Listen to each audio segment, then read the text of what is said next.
Bonjour, bienvenue sur le podcast de l'immobilier en Israël en français. Cette semaine, nous allons parler des rapports qui ont été publiés par le Bureau des statistiques nationales israélien. 3 rapports. Le premier rapport concerne le nombre de ventes d'appartements en Israël, dans l'ancien, dans le neuf, nous verrons dans le détail. Ensuite, le deuxième rapport concerne les prix de l'immobilier, leur évolution dans le neuf, dans l'ancien, par région. La troisième information que j'ai l'habitude de donner dans ce podcast, c'est le coût de la construction, cet index qui vient impacter le prix final des appartements neufs dans des projets. Alors, commençons tout de suite par le nombre de ventes d'appartements. Alors, la période concernée, c'est avril, mai, juin 2024, donc 3 mois.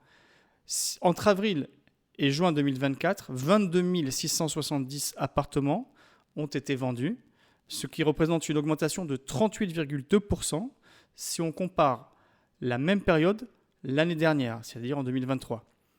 En revanche, si on compare ces 3 mois aux 3 mois précédents, donc janvier et mars, on constate une baisse de 5,8%. On peut donc dire qu'il y a un petit ralentissement dans l'évolution du nombre de ventes qui était en progression depuis quelques mois et qui revient maintenant à se stabiliser.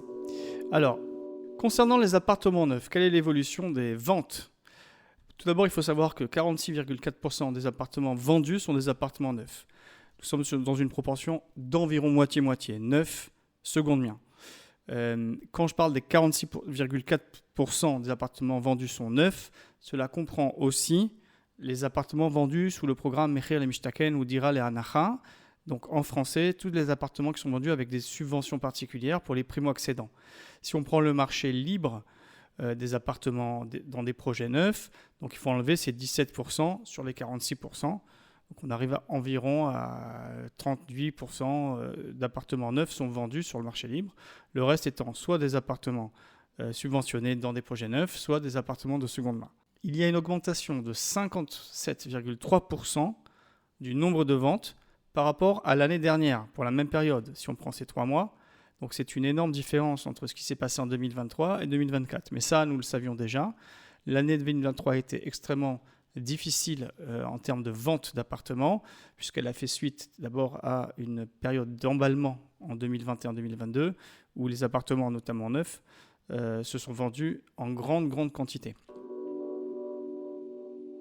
Concernant maintenant les appartements de seconde main, qui représentent à peu près la moitié des ventes en global, on observe une augmentation du nombre de ventes de 25,1% par rapport à la même période en 2023. Mais en revanche, on constate aussi une baisse de 2,9% par rapport aux 3 mois précédents en 2024. En gros, on a rattrapé un volume de vente comparable aux années qui précèdent 2021, mais ça se stabilise maintenant, ça n'augmente plus. Ce mois-ci, on va dire, les chiffres ont montré une petite baisse des ventes de 2,9%. Le rapport fait état aussi de chiffres concernant les tendances. Les tendances, c'est des chiffres qui sont lissés avec des moyennes. Donc, je reviens sur la tendance du nombre de ventes d'appartements avec des périodes précises. Depuis septembre 2021 jusqu'à juillet 2023, les ventes étaient évidemment en baisse de 3,3% par mois. Ça, c'est sur le total d'appartements vendus en Israël. Cette tendance baissière, donc une période difficile dans les agences ainsi que chez les promoteurs, où les ventes étaient de plus en plus réduites et difficiles. Je rappelle quand même que précédemment, il y avait une période d'emballement où les ventes ont atteint des sommets, le nombre de ventes. Donc cette tendance baissière s'est renversée en août 2023, donc il y a à peu près un an. Et depuis août 2023 jusqu'à aujourd'hui, on observe une augmentation moyenne des ventes mensuelles de 3,3%. On est donc aujourd'hui dans une tendance qu'on peut appeler haussière depuis 12 mois. Si l'on s'intéresse maintenant aux appartements neufs, septembre 2021 et ce jusqu'en juin 2023, la tendance du nombre de ventes était baissière. Le retour à la hausse des ventes chez les promoteurs s'est produit en juillet 2023 et jusqu'en mai 2024. Et si on prend cette période donc haussière, la moyenne calculée est environ de 4% de plus de ventes tous les mois. En juin 2024, le monde d'appartements neufs a montré une baisse, on va dire, extrêmement limitée de moins 0,2%. Et comme le dit le rapport publié, cela ne constitue pas, à ce stade, une preuve de renversement de tendance, mais il faudra suivre. Comme je l'ai dit précédemment, il y a eu, on va dire, un retour à un volume, on va dire, moyen connu sur le marché de l'immobilier en Israël, volume qui correspond à peu près à ce qui se passait avant l'emballement, avant les années 2021. Donc en conclusion, en moyenne, les ventes d'appartements, après avoir touché un sommet en 2021 et un plus bas en 2023, ont retrouvé plus ou moins le rythme des années 2015-2016 jusqu'en 2020. Concernant les régions et les ventes d'appartements, en tête des ventes, la région du centre d'Israël, qui conforte sa première place avec 24,6% des ventes totales et 25% des ventes d'appartements neufs. Tel Aviv, Jérusalem, Petar Tikva, Ashkelon et Ofakim se placent en tête des ventes d'appartements neufs vendus au cours des 3 mois, avril-juin 2024. Le marché du neuf à Tel Aviv reprend des couleurs avec 758 ventes d'appartements neufs entre avril et juin 2024, ce qui représente 28,7% de plus que sur les 3 mois précédents. Donc il y a une dynamique qui revient à Tel Aviv. Alors que dans le même temps, le nombre d'appartements de deuxième main à Tel Aviv, lui, a baissé de 7,3%. À la fin 2024, le stock d'appartements neufs à la vente dans Israël était de 67 000 appartements. Quantité qui, selon le rythme des ventes publié par donc le Bureau des statistiques, serait vendue dans les 18,4 mois. C'est un calcul un peu savant pour savoir combien de temps faudrait-il pour vendre le stock existant. Quand ça augmente, c'est que c'est plus difficile à vendre. Quand ça se réduit, c'est qu'au contraire, c'est facile à vendre. Et puis surtout, il faut voir quels sont les projets qui commencent à être commercialisés ou qui commencent à être construits. Nous savons qu'il y a une vraie question qui se pose aujourd'hui, c'est le rythme de construction pour pouvoir offrir au marché et aux citoyens d'Israël des appartements. Si on ne construit pas assez, évidemment, ça joue sur l'offre et la demande. C'est cette course sans fin entre l'offre et la demande en Israël, l'offre étant toujours inférieure à la demande. Il faut savoir aussi que plus de la moitié des appartements neufs à la vente sont situés dans le département du centre du pays et à Tel Aviv, en tête des ventes, Tel Aviv, Jérusalem et Netanya. Alors la deuxième rubrique, le deuxième rapport publié, c'est celui qui porte sur le prix de l'immobilier en Israël. Et là, on change de période de référence, on parle de 2 mois glissants. 2 mois glissants, ça veut dire qu'on va donner les chiffres de mai-juin 2024 par rapport aux 2 mois avril-mai 2024. Quelles sont les évolutions? Est-ce que ça a augmenté? Est-ce que ça a baissé si on compare ces 2 mois et ces 2 autres mois précédents avec mai qui est à cheval entre les 2 périodes? Alors le premier chiffre qu'il faut retenir, c'est que oui, ça a progressé, plus 0,7% sur la période mai-juin 2024 par rapport à avril-mai 2024.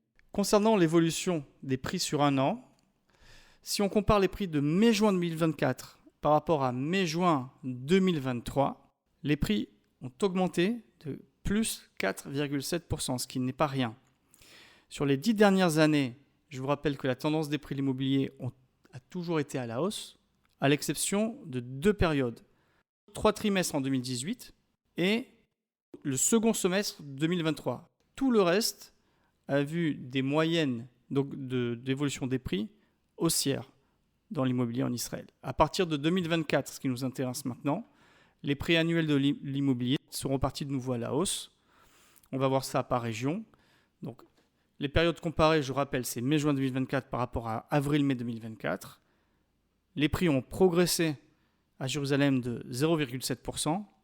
Dans le nord d'Israël, ce qui est vaste, mais ce n'est pas précisé ici, c'est plus 1,5%. Vous me direz, c'est étrange vu la situation sécuritaire. Haïfa, plus 1,2%. Même question sécuritaire importante, notamment avec le Liban. Et pourtant, on voit une augmentation des prix. Est-ce que c'est un pari sur une résolution ou, on va dire, une annulation du risque Hezbollah au nord et donc l'immobilier Haïfa qui n'est pas cher comparé à d'autres régions comme le centre reprendrait des couleurs. Peut-être. Concernant le centre, on observe une augmentation aussi de 0,6%. Tel Aviv, plus 0,5%. Et dans le sud, plus 0,2%. Le rapport donc précise le prix de l'immobilier neuf. Pour mai-juin 2024, avril-mai 2024, les prix du neuf ont augmenté de 0,3%. Donc un petit peu moins vite que la moyenne, tout confondu. Très intéressant de savoir aussi, le rapport fait état du prix de l'appartement moyen en Israël. Alors au deuxième trimestre 2024, il s'élève à 2 299 000 shekels. C'est une augmentation de 2,1% par rapport au premier trimestre. Donc, si on prend, encore une fois, je commente maintenant ce chiffre, il s'agit de mettre tous les appartements qui ont été vendus dans tout Israël, tout type d'appartements confondus, et on arrive à un prix moyen de l'immobilier, de l'unité de logement, à 2 299 000 shekels. Alors, ce qu'il faut savoir, c'est que l'augmentation du prix moyen de l'appartement moyen en Israël ne traduit pas forcément une augmentation des prix de l'immobilier. Pourquoi ? Parce que selon la part des appartements qui ont été vendus, à savoir si ces appartements qui ont été vendus dans le centre, dans le neuf, évidemment, le prix moyen des appartements vendus sera beaucoup plus élevé que si on a beaucoup plus vendu dans la même période des appartements anciens dans le sud d'Israël ou dans des régions beaucoup moins chères. Mais ça donne quand même une indication. C'est-à-dire que si on compare le salaire moyen, par exemple, avec ce montant moyen pour un appartement moyen en Israël, on pourrait peut-être avoir une idée de combien de salaire il faut pour acheter un appartement en Israël, encore une fois, en moyenne. Si l'on parle maintenant des prix des appartements moyens par région, alors ça devient plus intéressant, enfin en tout cas plus précis. Le sud d'Israël, l'appartement moyen coûterait 1 500 000 shekels. À Tel Aviv, 3 350 000 shekels. Dans le centre, 2 800 000 shekels. À Haïfa, 1 800 000 shekels. Et dans le nord, 1 300 000 shekels. Jérusalem, 2 750 000 shekels. Voilà ce qu'on pouvait dire sur l'évolution des prix de l'immobilier. Donc nous sommes encore dans une période haussière. Beaucoup de questions se posent. Pourquoi ? Comment ? Est-ce que c'est, on va dire, une augmentation artificielle ? Est-ce que c'est une bulle ? Est-ce que c'est au contraire, on va dire, avant une plus grande augmentation, vu la situation sécuritaire, si elle se réglait dans des bonnes conditions, alors on verrait encore un appel. Est-ce que c'est des demandes qui viennent de l'extérieur, à l'international, des juifs qui se trouvent à l'étranger, qui veulent acheter en Israël ? Toutes les questions sont intéressantes et il faut donner des réponses précises. Ce n'est pas l'objet ici de ce podcast. Comme chaque podcast, je vais parler donc de l'index du coût de la construction. Encore une fois, c'est un index qui vient impacter les sommes dues aux promoteurs et qui seront payées au fur et à mesure de la construction jusqu'à la livraison. Donc le prix de l'appartement n'est pas définitif lorsqu'on signe le contrat. Il faut voir qu'est-ce que fera cet index. Alors l'index augmente encore ce mois-ci, ce qui n'est pas une bonne nouvelle pour les acquéreurs dont les sommes sont indexées, les acquéreurs d'appartements neufs, ce qui n'est pas toujours le cas. Il arrive qu'on puisse négocier une annulation de cet index-là. Donc en juillet, l'index a progressé de 0,4%. Depuis le début de l'année, donc depuis 2024, l'index a progressé de 1,5%. Et je vous donne quelques indications. En 2023, sur toute l'année, il avait fait plus 2%. En 2022, plus 4,8%. En 2021, c'est un maximum, plus 5,6%. Et en 2020, plus 0,5%.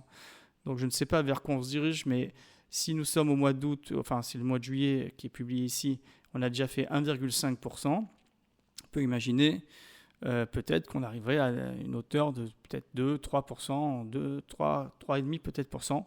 Évidemment, tout reste volatile, donc on ne peut pas s'engager. Mais si l'index faisait 3%, on serait dans des années d'index, on va dire, moyen. Je vous retrouve bientôt, en tout cas le mois prochain, pour d'autres informations sur le marché de l'immobilier en français. Au revoir.